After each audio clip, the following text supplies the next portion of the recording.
muito obrigado por mais esta oportunidade de estarmos aqui iniciando esse Fórum de Perícias do Corecon de São Paulo. Agradecemos aí o apoio, a presença de todos, para falarmos hoje aqui a respeito de um tema extremamente importante, recorrente, né, que nós estamos vivenciando nos últimos 24, 36 meses, os pedidos de recuperação judicial e falência, né, numa determinada escalada, e nós temos aqui hoje o privilégio de ouvir o nosso professor José Roberto Alves e o presidente Pedro Afonso Gomes, né, presidente do Sindicato dos Economistas, vice-presidente do Corecon de São Paulo. É um tema de extrema relevância. Eu gostaria de fazer a abertura, primeiramente, com o José Roberto, com as apresentações, né, do economista José Roberto Alves, e depois, na sequência, vamos aqui ouvir o professor Pedro Afonso Gomes também. Queria chamar a atenção em relação ao tema, falando para vocês aí a respeito da escalada dos pedidos de recuperação judicial e falência, né, que registra aí um forte aumento aí, né, no mês de maio. Eu falo a respeito dos levantamentos que são feitos aí pela Serasa Experian, né, e ela vem noticiando aí que tem um salto, né, bastante representativo aí de recuperação judicial e falência entre o mês de abril e o mês de maio desse ano, de 48,4% na comparação aí desses 2 meses. Já a questão das solicitações, totalizaram 62 solicitações aí de recuperação judicial. Falência também teve um salto bastante importante nesse mesmo período, 58,5%. Isso, nós estamos comparando os dados de maio contra os dados de abril desse ano. Nós temos uma determinada recuperação em relação ao ano passado, né? Já que esses números eles são inferiores a 2020.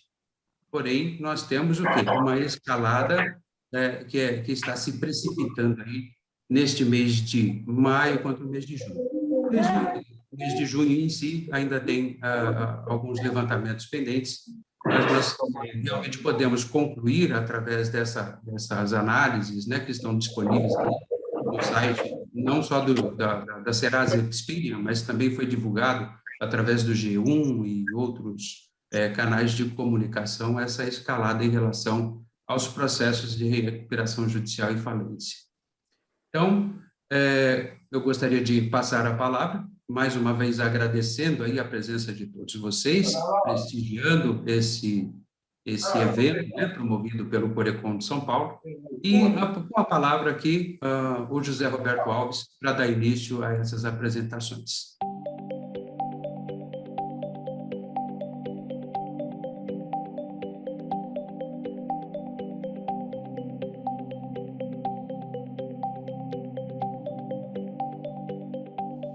Boa noite, José Marcos. Boa noite, professor Pedro Afonso. Todos que estão participando. Primeiramente, queria agradecer o convite do José Marcos, o convite do Corecon, para mais uma vez participar aqui do Fórum de Perícia. Como o José Marcos falou, né, é um assunto, a recuperação judicial é um assunto relevante. E no momento de economia que estamos passando, os pedidos têm aumentado de forma substancial. Então, o economista, né, tem um papel bem importante dentro do procedimento da recuperação judicial. E queria trazer um pouco aqui sobre a recuperação judicial, né, falar com os colegas um pouco sobre a recuperação judicial e sobre as atividades que o economista pode desenvolver dentro do procedimento da recuperação judicial. E aí abrir aí para a gente, para algumas questões, que alguém tiver alguma dúvida sobre o procedimento, sobre o desenvolvimento da atividade do economista, os colegas que participam no procedimento, para a gente poder aqui tentar esclarecer alguns desses pontos. A ideia é fazer aí um grande bate-papo, né? E aí para os questionamentos. Então, eu queria fazer os principais pontos, trazer um pouco de introdução aí da recuperação judicial, não sei se todos são conhecedores, né, do assunto, mas pelo menos para dar uma prévia sobre o procedimento e a gente falar das atividades do economista. A recuperação, ela deve fazer parte do projeto de reorganização da empresa, né? Seja a reorganização econômica, administrativa, financeira da empresa em crise, sendo que é um recurso judicial que a empresa tem para negociar as dívidas com seus credores. Ou seja, ela é uma grande negociação entre o devedor e seus credores sobre a guarida da justiça, né? Sobre a tutela do judiciário. Nesse sentido, temos diversas implicações e aí algumas exigências. E ela tem como princípios norteadores, né, a preservação da empresa, a sua função social, né, que é a manutenção do emprego, o recolhimento de tributos, e o estímulo à atividade econômica.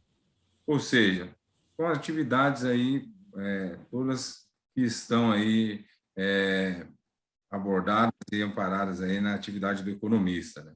É interessante, né, que para que uma empresa peça a recuperação judicial, ela tenha conhecimento de alguns pontos antes de chegar a realizar o pedido, visto que um pedido de recuperação, você tendo deferida a recuperação judicial, você tem como opção superar aquela crise, passar pela recuperação judicial, cumprir aquele plano que foi proposto.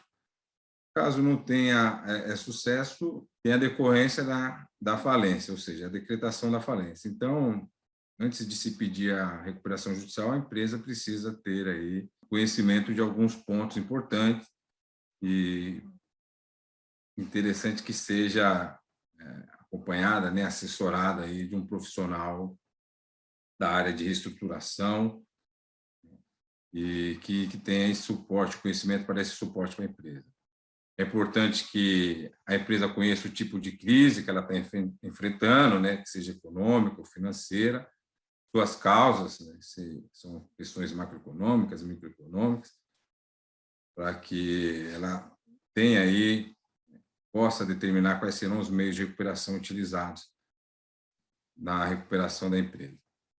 É interessante também que se conheça aí o endividamento, né, da empresa, porque, embora a gente tenha aí uma grande negociação, alguns créditos não estão sujeitos, algumas dívidas não estão sujeitas ao procedimento da recuperação.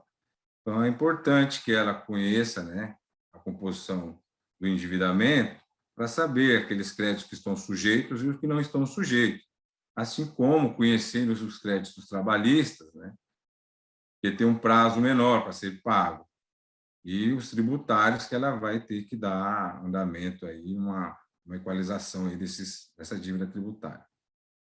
É interessante também que a empresa conheça, né, o nível de pressão dos credores, visto a necessidade de aprovação de um plano de recuperação que será realizado no meio de uma assembleia, e por esses credores. Então, é interessante que a empresa tenha conhecimento desses credores e para que saiba, né, para que não seja surpreendida no decorrer da recuperação aí com uma negativa. É lógico que dentro de todo esse procedimento haverá aí uma grande negociação.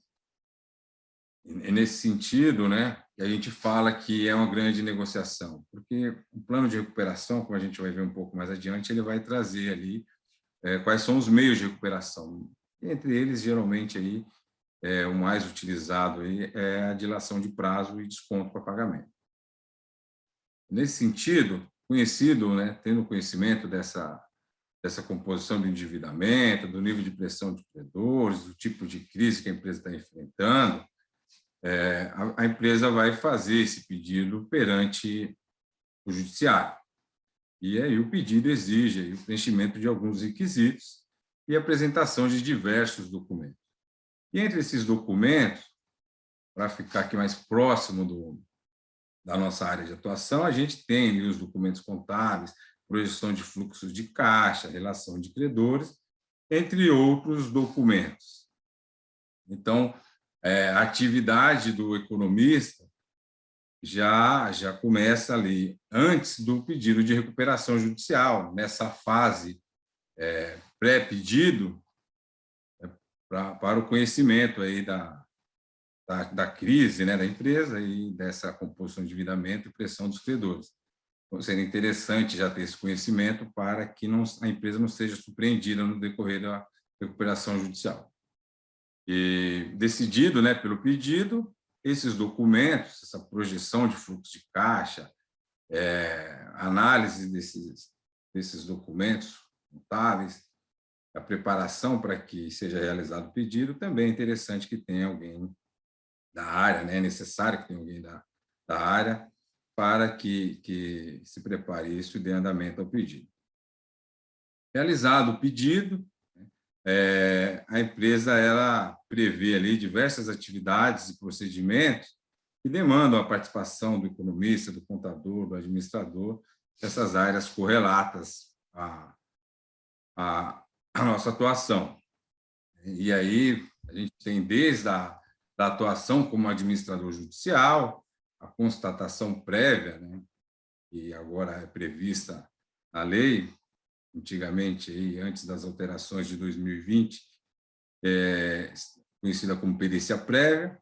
A gente tem os relatórios mensais, que o administrador precisa apresentar todo mês, e a gente tem ali a habilitação de crédito que ocorre no decorrer do procedimento da recuperação judicial, além do plano de recuperação judicial que é apresentado com os meios que a empresa utilizará para o seu procedimento de reestruturação, na sua reorganização. Então, eu queria apresentar isso daí e falar um pouco desses pontos, de cada uma dessas atividades que o economista, que o contador, que o administrador pode desenvolver dentro desse procedimento. E é bem importante aqui também colocar que o economista ele também pode atuar tanto por devedor, né, como auxiliar de justiça, na figura do administrador judicial, como parte da equipe do administrador judicial, e como ele pode também atuar pelo credor. E sobre essa atuação. Então, para a gente dar andamento aqui, eu vou trazer alguns pontos da figura do administrador judicial, o economista trabalhando como administrador judicial. Hoje a gente tem uma atuação de administração judicial um pouco diferente do que a gente tinha até uns 5 anos atrás. Hoje o judiciário procura geralmente um escritório de administração judicial com equipe multidisciplinar. Essa equipe multidisciplinar geralmente é formada por advogados, contadores, economistas, administradores. E então você consegue ou participar do procedimento como administrador judicial, participando dessa equipe, ou como muitas vezes parceiro do administrador judicial, às vezes nomeado um advogado, às vezes nomeado o próprio economista, mas a gente tem aí um conjunto, né, uma equipe com um conjunto de conhecimentos diversos para que essa administração judicial seja realizada de forma mais satisfatória para que o procedimento tenha uma boa evolução e o judiciário tenha um suporte necessário, visto que a gente tem muitas questões legais, né, onde a empresa está submetida à lei 11.101, mas a gente tem várias questões também contábeis, econômicas, financeiras, e que fazem parte desse procedimento. Então, os colegas economistas têm aí essa atuação aí, pode, né, buscar esse meio de atuação. Depois da apresentação dos documentos, logo no pedido, a gente tem aí agora a constatação prévia. Seria aí uma análise documental do pedido feito pela empresa devedora para que dê suporte ao juiz, né, a respeito do deferimento da recuperação judicial. E aqui a gente não está falando de uma análise econômico-financeira no sentido de que se a empresa tem viabilidade ou não. Na verdade, seria um juízo de inviabilidade, né? Se a empresa, se aqueles documentos apresentados refletem o que está pedido na lei, visto que tem documentos contábeis, projeções de caixa, de fluxo de caixa, por exemplo, o juiz não tem conhecimento para fazer essa verificação. Então, nesse sentido, o juízo recorre à nomeação, né, geralmente do próprio escritório, que será administrador, será nomeado futuramente como administrador judicial, ou de um perito, que geralmente é contador. Quando não é o perito, contador, economista ou administrador, a empresa nomeada vai destacar alguém, vai apresentar um responsável por essa análise, e esse relatório será apresentado aí no prazo razoável de 5 dias, e isso dará suporte ao juízo no deferimento. E é interessante que, embora a análise seja documental, algumas recuperações judiciais, né, você tem a questão da competência. Competência que diz respeito aonde que o procedimento deve ser, onde deve correr a recuperação judicial. Qual que é o foro competente para o juízo competente para que defira esse procedimento. E, nesse caso, a gente tem algumas empresas, né, alguns grupos empresariais, a gente tem empresas que têm filiais, e essa definição é feita com base aí no principal estabelecimento. Então, em alguma desses relatórios de constatação prévia, é preciso a figura ali do economista para verificar onde são realizadas as operações, qual o volume de operação numa determinada filial, na sede ou numa dessas outras empresas do grupo. Então, ali a gente analisa algumas questões de alguns aspectos econômicos que são importantes, aí, que tem a importância aí da atuação do economista, por exemplo, além de outras questões também que envolvem ali questões contábeis, nesse sentido. Dentro do procedimento da recuperação também, o administrador judicial ele tem a responsabilidade de apresentar trazer algumas informações.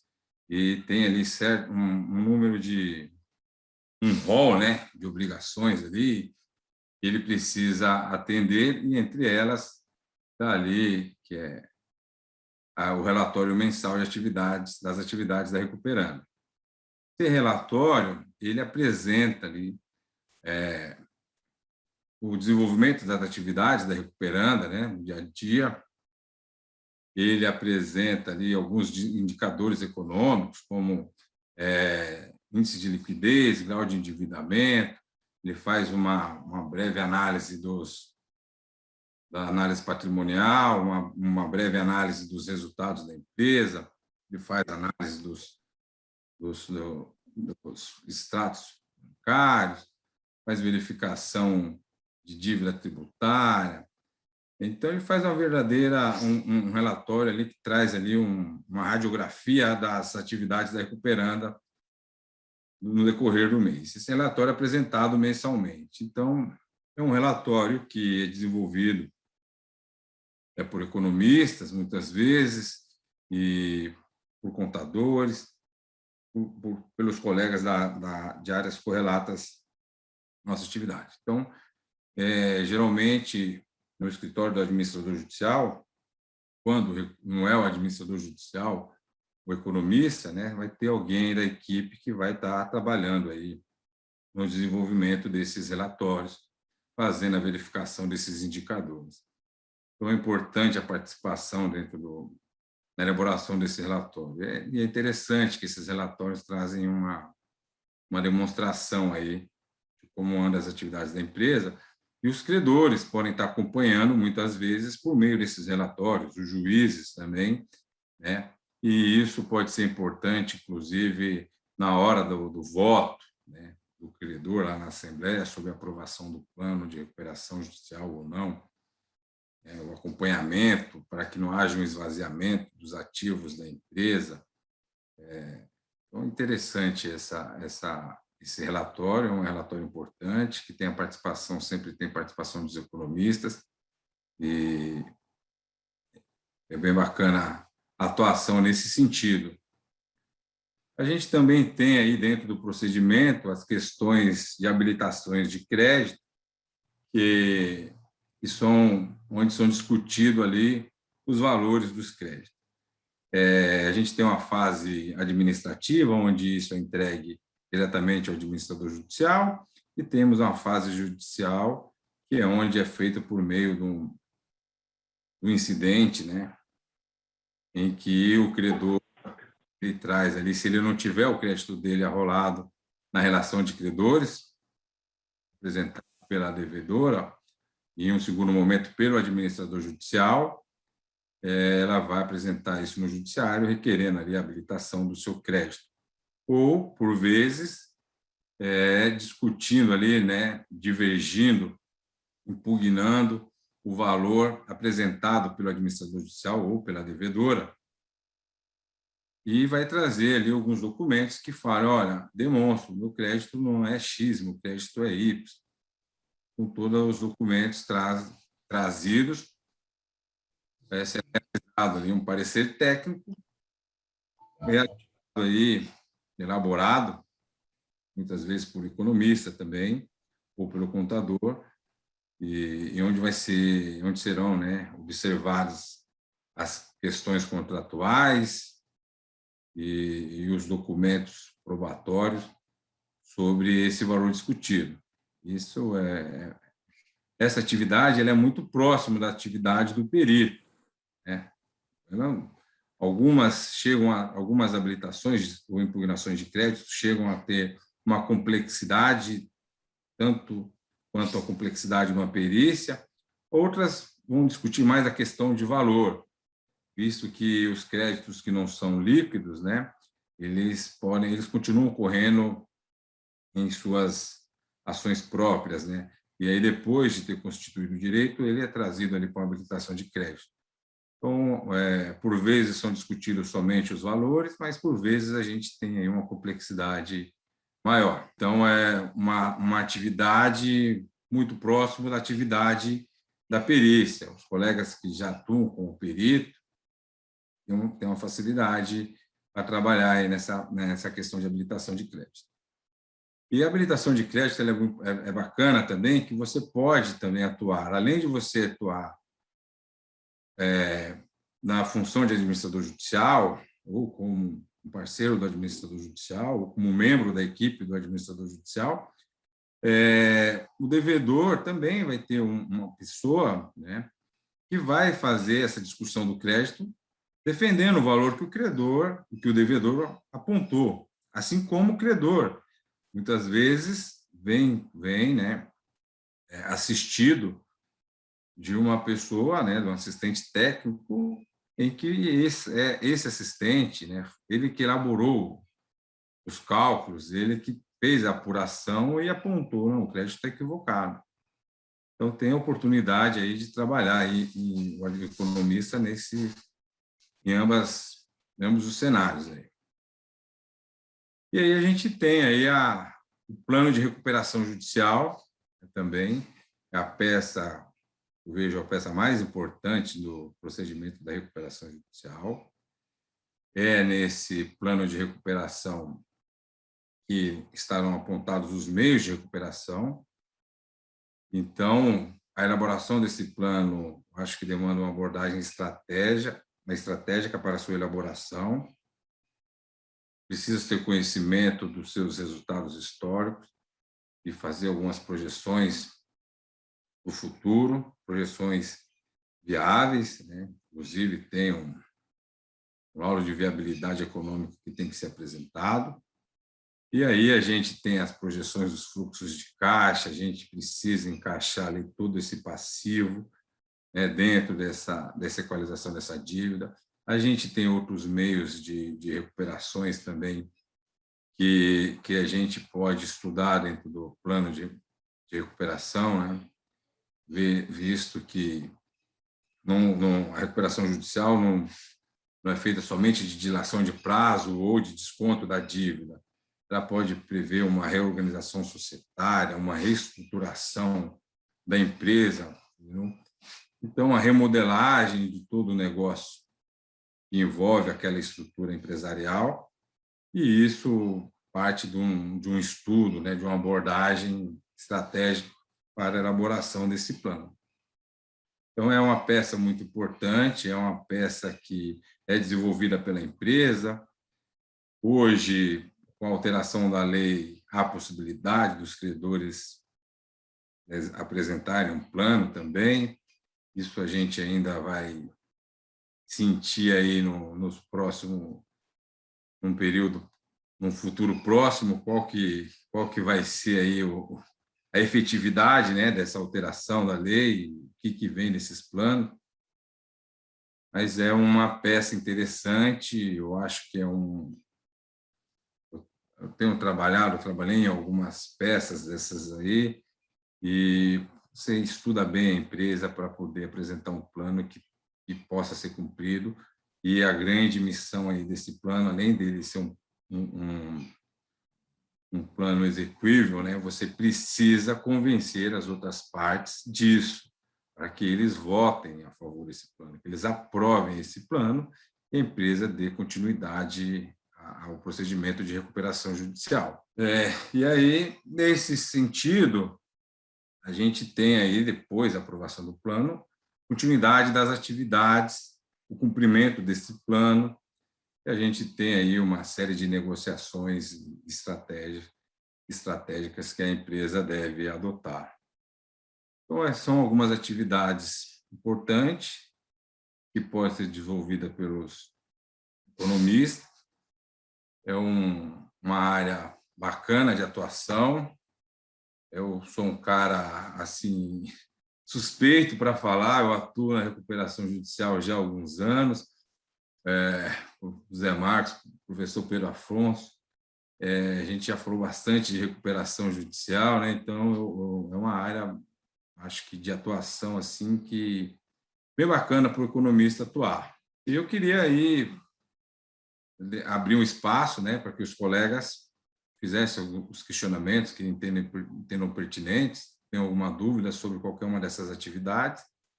O tempo não é tão grande, né, Zé Marcos? Então, eu vou abrir aqui para os colegas falarem, mas a gente poderia ficar aqui a noite toda sobre recuperação judicial. É verdade. Todo apaixonado é suspeito. José Roberto é apaixonado pela matéria, é um estudioso, dedicado, né, em absoluto a essa matéria, né? Conheço o empenho dele aí ao longo dos anos. Então, mas é um suspeito bom, né? Certo que compartilha com a gente aí os conhecimentos e tudo mais, né? E lembrando, né, aos colegas também aí que a lei do endividamento, né, nós temos aí uma novidade incrível chegando, né, aprovado, né, a lei do superendividamento, melhor dizendo, né, que, de novo, olha, precisamos ficar atentos com esse mercado que se abre, mais oportunidades de trabalho para economistas, contadores, administradores, enfim, matéria multidisciplinar, né, gente? Né? Nós temos aqui muitos colegas aqui, contadores, assistindo a nossa palestra, prestigiando os nossos eventos, e a gente se sente prestigiado realmente e valorizado com tudo isso. E temos que lembrar, existe um mercado incrível, né, em relação a essa matéria toda de recuperação judicial, seja falando de pessoas físicas ou pessoas jurídicas, né? O endividamento é sempre uma situação que os profissionais habilitados, os especializados, podem contribuir muito, né, com a saúde financeira da empresa, com a reestruturação, com tudo isso. E é diante disso aí que nós gostaríamos realmente de dar continuidade nessa nossa palestra, não havendo perguntas da parte dos nossos espectadores. Então, eu abro aqui a palavra para o Pedro Afonso, né, fazer aí as colocações e falar um pouquinho a respeito aí de um métier que também é dominado com muita paixão, né, pelo Pedro Afonso, que é a questão da reestruturação de empresas, né? O Pedro trabalha com isso há muitos anos e realmente é mais um que a gente sabe que é um estudioso, que está sempre se atualizando em relação a essa matéria. Pedro Afonso, por favor, compartilha com a gente mais um pouquinho dessa sua experiência, esse seu conhecimento, e, por favor, né, mata aí a saudade desses alunos aí que estão desesperados para escutar você um pouquinho aí e matar a saudade das nossas aulas.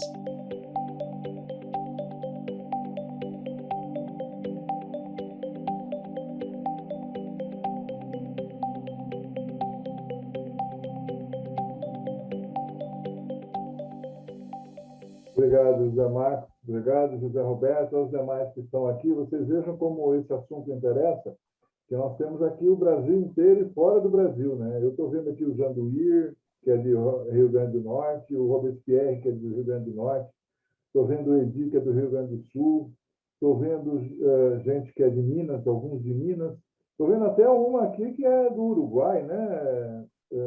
Não é, Luciana? Então, a gente tem gente em todos os lugares interessados nesse assunto. Eu falei muito nesse ano e meio, muito, muito, em todos os lugares, tive a oportunidade de falar. Eu falei para economistas, para contadores, para administradores, para advogados, para juízes, também na TV Justiça. Quem acompanha os nossos grupos sabe que houve lá uma entrevista comigo sobre recuperação, em que a gente misturava um pouco com reestruturação de empresas, né? Porque é a preocupação geral no Brasil, tanto a parte de recuperação, que é mais formal, quanto a parte de reestruturação da empresa. Toda recuperação exige também, de alguma maneira, exige a reestruturação. Então, existe um processo formal, que é esse que o José Roberto falou, que só cumprindo a burocracia em si, ele ajuda, mas ele não resolve, né? Porque é necessário que, depois do plano de recuperação, ou até antes, já se façam os ajustes necessários. E esses ajustes são de natureza econômica. Então, eu queria só dizer a vocês que eu quero tratar disso. Mas eu já falei tanto que, para não ser repetitivo, eu preferi fazer diferente. Eu preferi perguntar para vocês sobre determinados pontos. E eu, claro, tenho a obrigação de conduzir a conversa. Mas, por favor, gente, não é para fazer o discurso. O discurso quem faz sou eu aqui, né? É só para dizer, eu vou perguntar e vocês respondem uma palavra. Lembra daquela brincadeira de colégio que a gente respondia numa palavra só? Então, é isso. Eu queria só saber do seguinte, bem rápido, sim ou não, por quê? Se chamassem vocês aqui para fazer uma recuperação, uma reestruturação de empresas, do jeito que vocês estão aqui, vocês aceitariam? Sim, não, por quê ou em que condições? Quem quer falar? Tem alguns colegas colocando no chat, professor. Ah, estão aqui? Sim. Então, sim que chamaria. Ótimo. Augusto e o Alexandre disse que sim. O que eu diria, então, já que o pessoal não está querendo falar, é o seguinte, gente. Se já é difícil gerir uma empresa em condições normais, aquela empresa que tem os recursos financeiros, humanos, materiais, muito mais difícil é gerir uma empresa em dificuldades, uma empresa que tem problemas. Então, com toda a responsabilidade de um médico, entre aspas, que vai atender a esse paciente que é a empresa, nós temos que medir a nossa capacitação e além disso, verificar quem nós vamos poder agregar ao nosso trabalho. Eu nunca fiz nenhuma recuperação, nenhuma reestruturação sozinho, porque eu não tenho capacidade de gerir uma empresa em dificuldades como ela precisa. Eu tenho certeza de que, normalmente, eu preciso de outras pessoas, né? Então, essa é a responsabilidade social também dos economistas e dos contadores, dos administradores, daqueles que vão gerir uma empresa em dificuldade. Nada, gente. Aquilo ali significa empregos. Empregos significam família. Famílias significam pessoas que dependem daquela empresa. Então, a primeira coisa que eu diria é o seguinte: sim, vamos participar da reestruturação de empresas com a nossa capacitação, mas nunca pensar que a gente consegue as coisas sozinho. Nós precisamos fazer parcerias entre nós e parcerias nossas com outras pessoas. Então, esse é um primeiro ponto que eu queria colocar. Pelo jeito, vocês não vão me responder, mas existe um primeiro ponto que eu queria tratar, depois desse daqui, que é: quais são os sintomas da crise empresarial? A maioria das pessoas fala, e tem razão, que o principal sintoma é o sintoma financeiro, ou seja, a falta de recursos, a falta de pontualidade no pagamento das obrigações. Não há dúvida, o que mais se sente numa empresa em dificuldade é que ela não tem o caixa. Só que eu vejo algumas soluções, ainda vejo de vez em quando em internet, as pessoas trabalhando exclusivamente na questão financeira. E não é na questão financeira só que você tem que trabalhar para reestruturar uma empresa. A questão financeira, o departamento financeiro, é um desaguadouro das coisas que acontecem na empresa. O departamento financeiro, a não ser que tenha feito muita bobagem, ele não é o culpado pela crise da empresa, normalmente. O que ele pode ser? Ele pode ser um dos componentes da crise da empresa. Só que outras coisas ocorreram. Só falta dinheiro no caixa, o departamento financeiro tem dificuldade de pagar.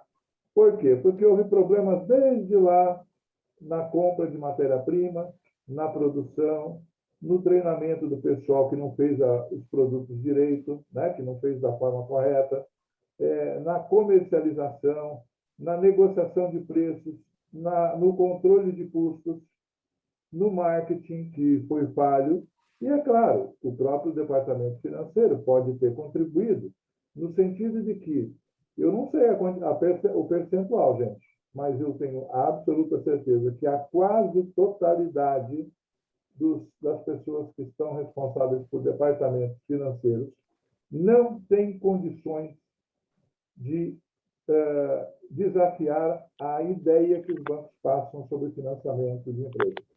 E quando eu falo isso, eu quero dizer o seguinte: o banco vai empurrando o que tem que empurrar, e as pessoas vão aceitando. Então, a crise pode ser também por uma inexperiência, um desconhecimento das pessoas do departamento financeiro, né?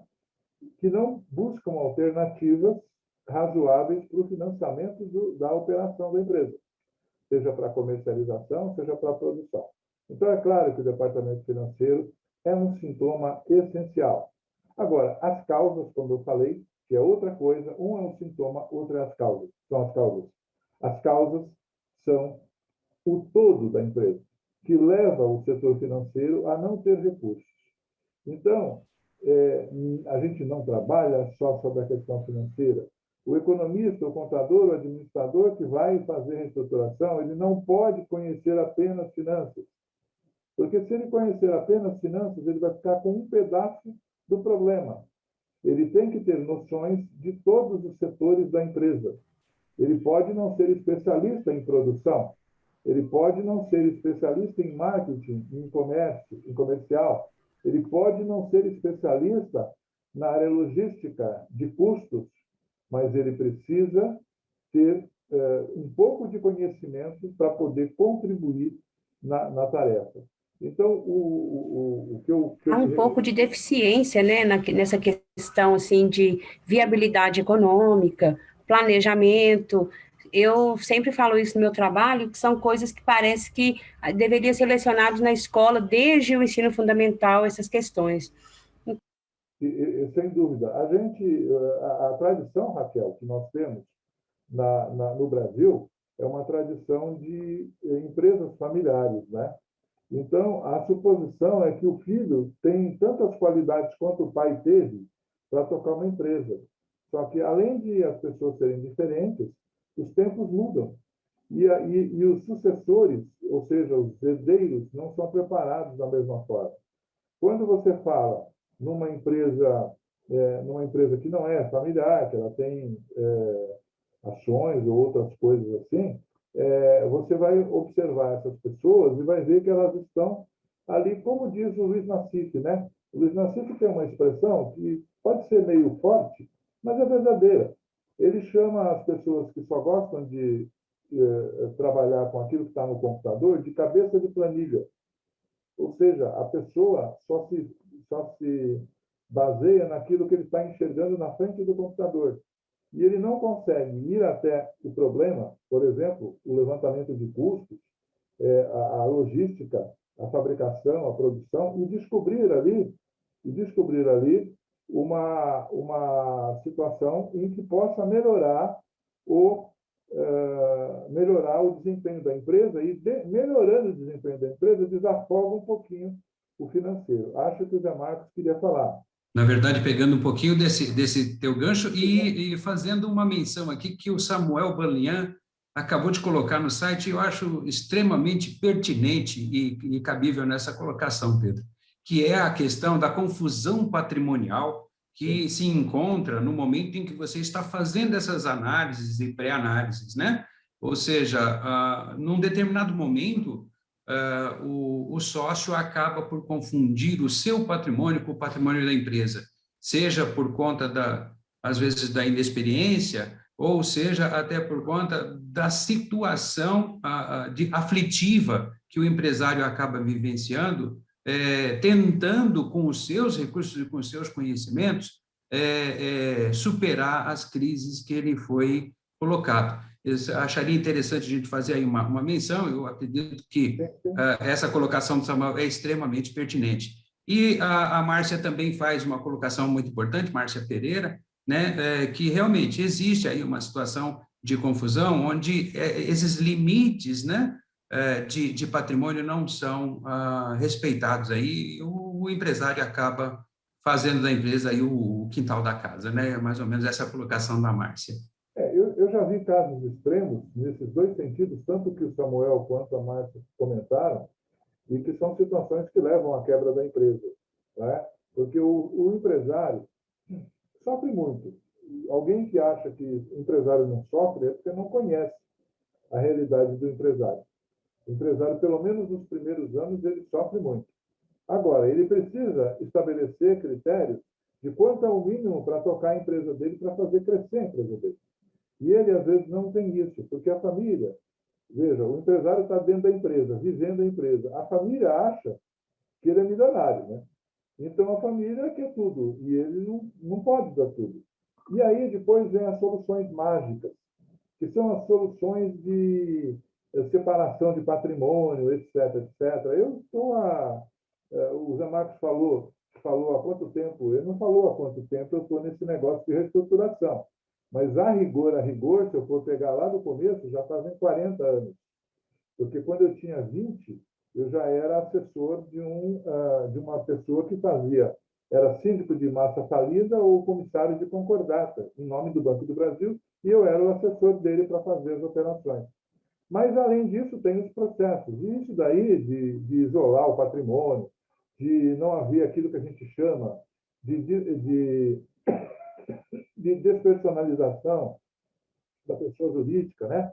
De não considerar, isso já passou. Hoje é tão fácil um credor desfazer um negócio porque o camarada levou todo o dinheiro da empresa e deixou a empresa sem condições, né, de fazer. Quando precisa do dinheiro, aí falta e não tem. E ele não transforma isso ele não transforma aquele patrimônio que ele tirou da empresa em dinheiro para poder gerar.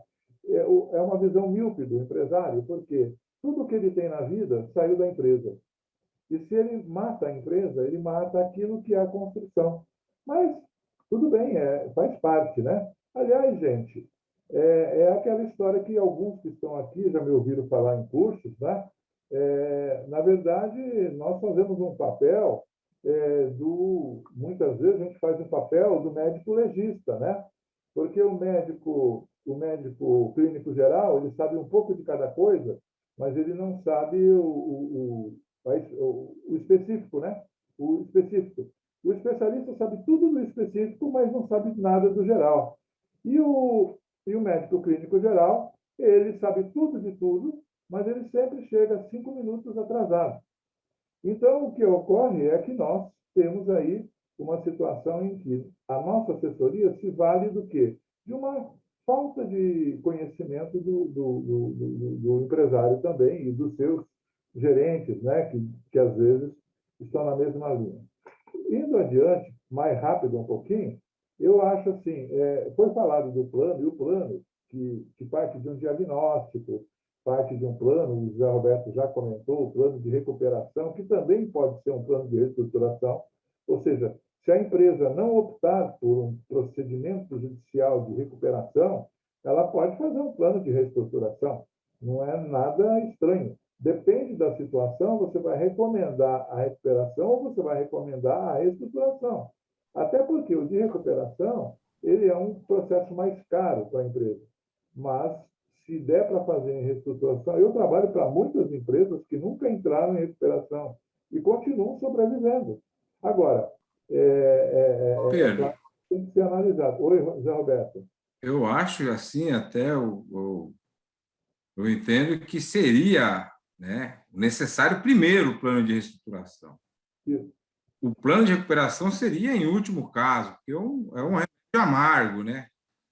Então, É o econômico, né, Zé Roberto? exatamente. Até porque lá, se você não se recuperar, você quebra, né? Eu fiz algumas palestras nesse ano e pouco, palestras aí na internet para escritórios de advogados, e eu falei assim, vocês leram a lei de recuperação?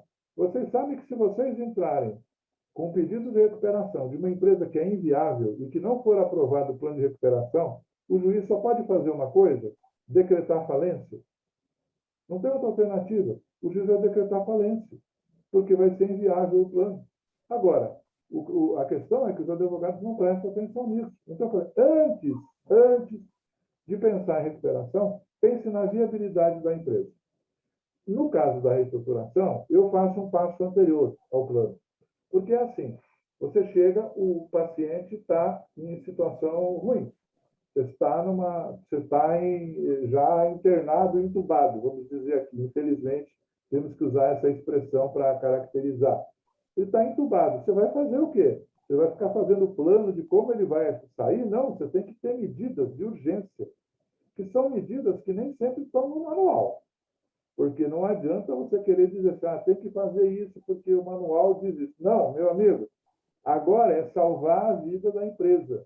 É não permitir que ela tenha uma falência pedida. E tem alguns casos que eu trato que está assim, está na boca da falência, mas a gente consegue, de alguma maneira, fazer o meio-campo para que isso não ocorra.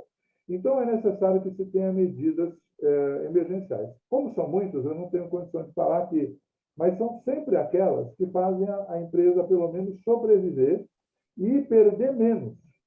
Ou seja, direcionar recursos para o ganho. O que é o ganho de uma empresa? São dois ganhos. O empresário entra numa empresa por dois motivos. Ele investe numa empresa porque ele quer lucro. Lucro é renda. Então, ele quer lucro. Segundo, ele quer que a empresa se valorize. Porque se ele for vender a empresa, ele vai valorizar as cotas. Então, existe aqui uma questão de fluxo, que é a renda, e outra que a gente chama de estoque, ou seja, valor dos ativos, o valor da empresa, de um modo geral. Então, essas duas coisas têm que ser conjugadas. Se você continua perdendo dinheiro, se você continua fazendo as operações e não tendo, de qualquer forma, não tendo a saída possível, e você continua perdendo dinheiro dia a dia, vai chegar uma hora que você não tem como fazer plano nenhum. Então, você tem que estancar os problemas. Tem que reduzir custos, tem que fazer adaptações, tem que mudar as estratégias, às vezes, antes de fazer o plano. Isso é o quê? É mais a intuição de quem está recuperando. É mais, não digo que seja só a intuição, porque na intuição também eu acrescento o conhecimento. Então, o conhecimento que a pessoa tem de saber, eu preciso fazer isso, e faz.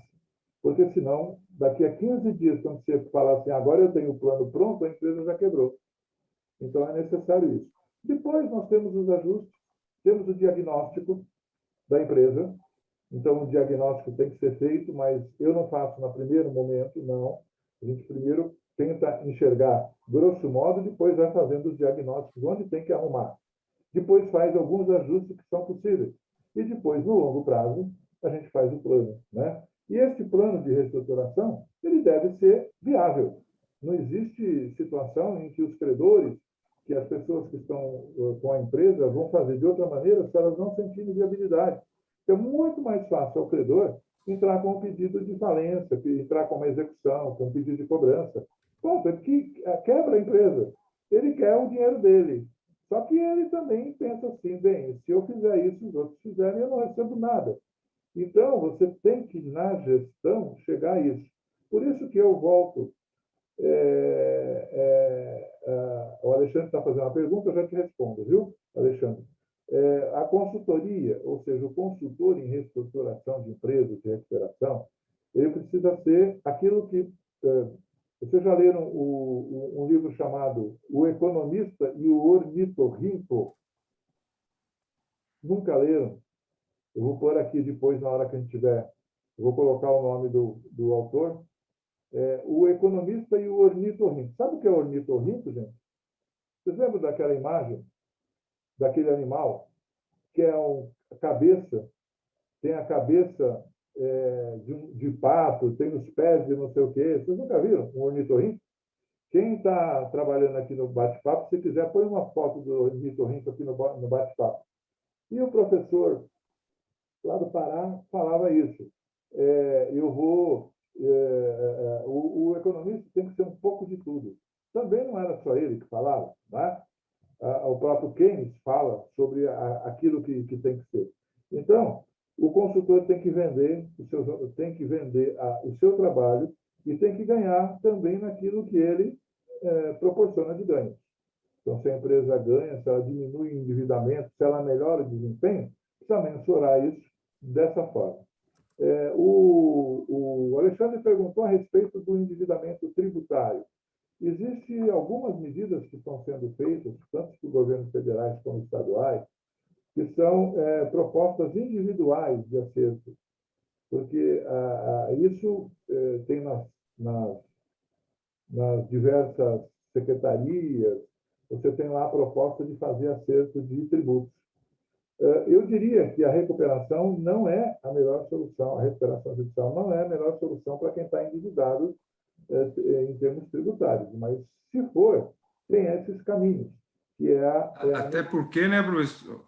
Oi? Agora, até porque a dívida tributária não está sujeita à recuperação judicial. Isso. Você tem que fazer... E agora a lei tem algumas alterações que têm implicações maiores, uma participação maior do fisco, e até meados aí, até antes da alteração da lei, diversos casos que, mesmo sem ter uma certidão negativa, sem ter aderido a nenhum tipo de parcelamento, né, a empresa ainda conseguia ainda a homologação do plano e a concessão da RJ.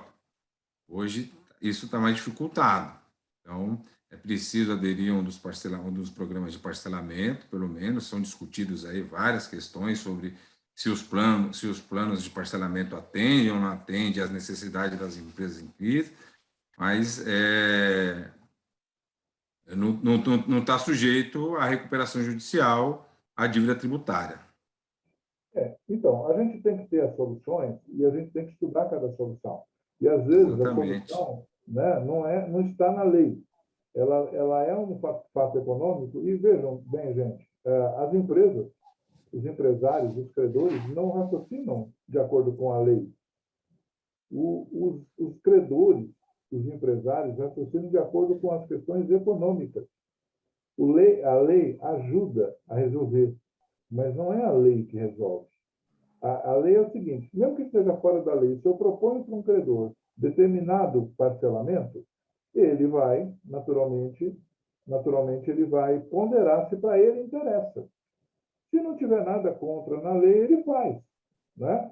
Mas o que eu quero dizer é o seguinte, a lei ajuda, mas ela não resolve. Ela passa pelo critério econômico. Era isso que eu tinha para falar, esperando que vocês ter resolvido. Tem algumas perguntas aí que já foram feitas, já foram respondidas no chat, né? eu quero ficar à disposição. Se o Zé Marcos quiser, a gente responde aí dúvidas, tá bom? Sim, ficou apenas uma perguntinha para trás aqui, mas foi respondida no site, porém seria importantíssimo mencionar aqui, né, que o Alexandre tinha feito, Alexandre Carelos, né, tinha feito a pergunta se existe um prazo específico em lei para a recuperação judicial. Foi respondido lá, mas eu acho importante a gente deixar aqui no vídeo, né, essa resposta. José Roberto, você poderia especificar isso? A gente tem um prazo de supervisão previsto, né? Supervisão judicial, né? Um prazo de 2 anos. Mas, assim, esses prazos geralmente são extrapolados, na maioria dos casos, devido às negociações com os credores, muitas vezes aditamento de plano, o entendimento de quando se aplica esses 2 anos, no sentido de que se as obrigações estão cumpridas naquele período ou não. Hoje tem, agora com a alteração da lei, né, tem algumas questões que a recuperação judicial pode ser encerrada até antes desse período, entendeu? Tendo em vista que muitas das vezes o cumprimento do plano ali prevê um prazo de carência além dos 2 anos, né, para pagamento principalmente dos credores com garantia real, pirografários e os outros credores, né? A gente tem o trabalhista no primeiro ano ali, agora também podendo ser prorrogado esse prazo aí para um período maior. Então, assim, prazo agora ele fica, veja, a gente tem recuperação judicial desde 2015 que está em andamento até hoje lá no escritório, por exemplo. Então, A empresa às vezes apresenta um aditivo ao plano. Então, tem uma série de pontos aí que devem ser considerados quando você fala de prazo. O que eu queria dizer para vocês, se pudesse, Zé Roberto, é o seguinte: hoje já se cogita muito, está se fazendo uma revisão de plano. Então, o plano Sim. que há 3 anos foi aprovado, hoje as condições são diferentes. Sim. Então, é necessário revisar o plano, porque aquilo que era há 3 anos não é mais. A empresa não tem mais condições de cumprir o plano daquele jeito. Então, é um outro mercado de trabalho muito forte para nós, né? Então, é só para dizer isso para vocês. Sem falar também, desculpe, José Alberto, que nós temos o inverso também, né? O levantamento do processo de recuperação judicial antes do prazo, inclusive, de cumprimento da integralidade do plano apresentado, né? De maneira que a empresa pode voltar às suas atividades normais sem a imposição, né, dos regimes específicos impostos pelo processo de recuperação judicial. Correto? Correto. Até eu compartilhei ainda com vocês, e tomei a liberdade, pessoal, de compartilhar no chat o link para a matéria publicada pelo G1, que eu comentei com vocês aí, a respeito da escalada dessa questão das recuperações judiciais e das falências, tá? É um levantamento feito pela Serasa Experian, né? Lá nós temos aí um colega economista responsável pelos levantamentos também, né? O Luiz Rabi, né? Lembrando sempre, pessoal, que essa propensão está concentrada aí nas micro e pequenas empresas. São elas as mais afetadas pela crise, tá? Então, é muito importante a gente estar sempre preparado e estruturado, como o Pedro Afonso disse, um estudo de mercado, um estudo econômico da atividade empresarial. No caso, essas análises que nós estamos aqui comentando, certo? Elas devem estar centradas nesses focos que são demonstrados aí por esses estudos preliminares. Tem a questão, né, dos prestadores de serviço, os mais afetados. Dentre esse segmento que eu estou citando de micro e pequenas empresas, tem aí o setor de serviços. Então, é muito importante que a gente tenha em mente todo esse estudo preliminar, econômico, né, multidisciplinar, de maneira a oferecer a melhor alternativa possível para o saneamento da situação da empresa que necessita desse benefício legal. Eu coloquei um link agora, José Marcos, só para dizer que a partir das perguntas do Alexandre, do acordo de transação individual perante a Procuradoria-Geral da Fazenda Nacional. Depois, entrando lá, vocês vão ver quais são as condições, tá? Então, é o que as empresas estão fazendo ultimamente. Muito bem. José Roberto, então, vamos caminhando para o encerramento, então. Gostaria de colocar à disposição do José Roberto aí para suas considerações finais. Então, dentro de todo esse contexto que a gente conversou, eu acho que é um segmento assim, importante para o economista, e tem esse mercado, dentro desse cenário, verificar as possibilidades, as alternativas, né? Então, acho que a importância do economista no procedimento é relevante, e aí você tem aí uma questão de oportunidade de atuar no mercado bacana. Muito obrigado, José Roberto, por toda essa contribuição.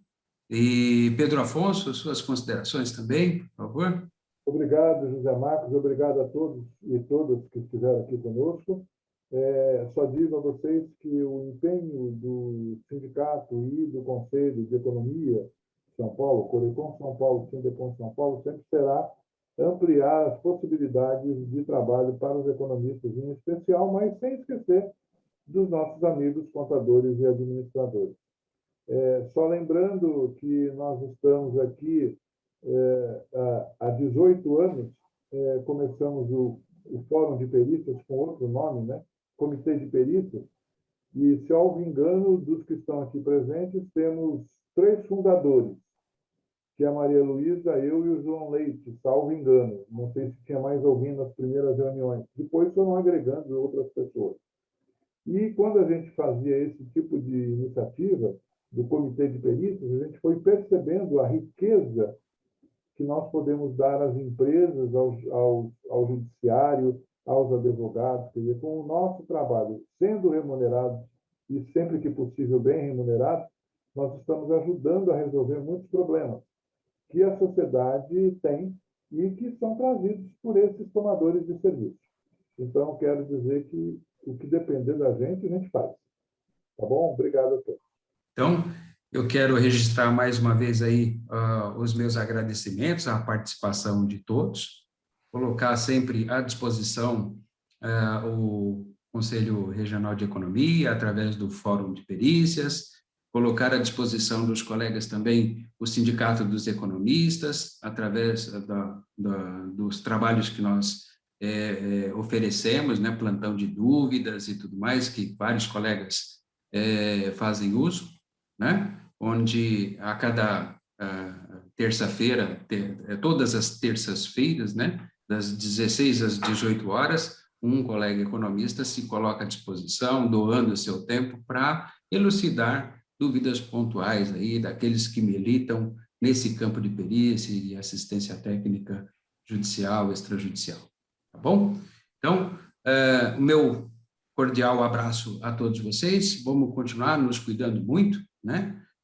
E superando todos esses desafios aí que se apresentaram por conta da pandemia e tudo mais. E fica aqui registrado o meu carinho e o meu forte agradecimento a todos vocês aí por essa participação excelente.